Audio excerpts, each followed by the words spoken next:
So the AIR-FLOT study is a multicenter Italian retrospective study in which we studied a cohort of 168 patients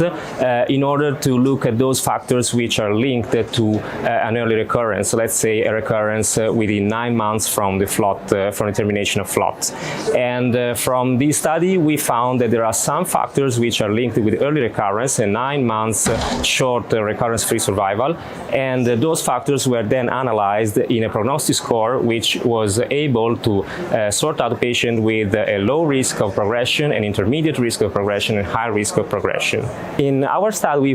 found out that on 168 patients, there were, in univariate and multivariate analysis, there were those factors who were associated with a short recurrence-free survival. And in fact, patients with a high baseline SIA, with a clinical stage T4 stage at the beginning of the treatment, and ECO-PS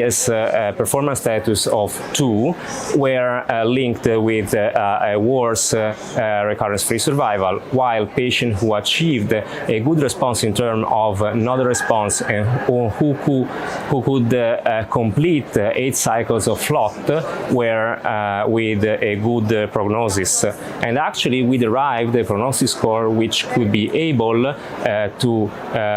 distinguish people who have low risk features, intermediate risk features, and high risk features for recurrence. Yes, of course, we are talking about a small multicenter Italian retrospective study, so we are planning also to have a